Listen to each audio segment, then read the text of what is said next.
You're listening to Today on Radio 4 with James Naughtie and Sarah Montague. Today marks the start of the final session of Parliament with Tony Blair as Prime Minister. It'll be officially opened by the Queen.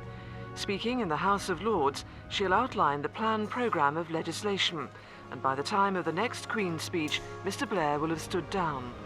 From Westminster, our political correspondent, Laura Kunsberg. Like much of his administration's previous legislation, the speech will concentrate on law and order.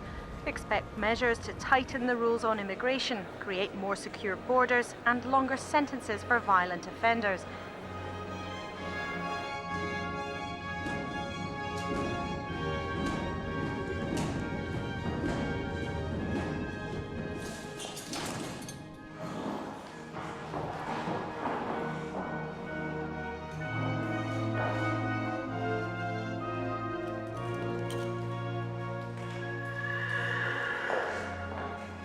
The Prime Minister may have a minor role on the parliamentary stage today, but it is he who has written the speech.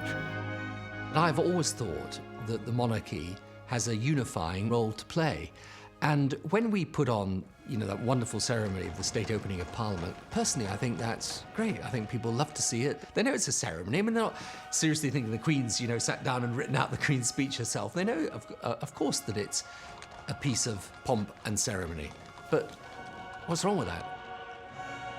She arrives at the royal gate, which is at the bottom of the stairs. She's greeted warmly, climbs to the top of the stairs, then goes into the royal dressing room, and I think between 5 and 10 minutes go by.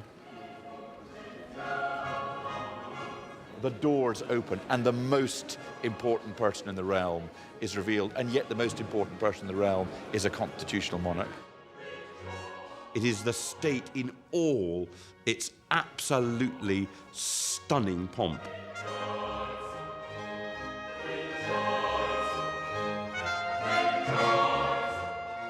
It is utterly and totally illustrative of everybody's place in the Constitution. The judges, respectful and in order, the bishops, suitably spiritual, everybody in their place.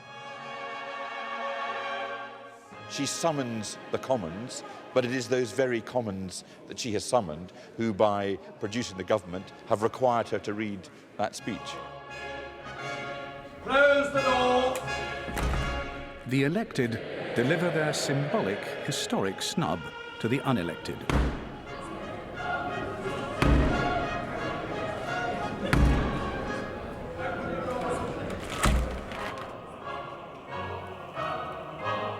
Mr. Speaker, the Queen commands this honourable House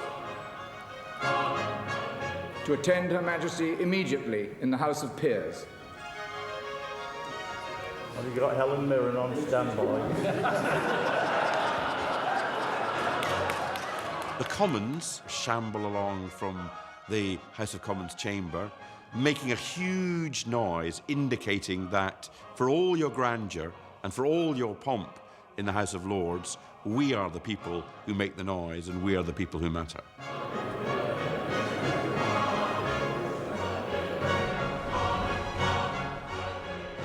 I hand over on behalf of the government the speech. And then she reads out what it is that her government is going to do.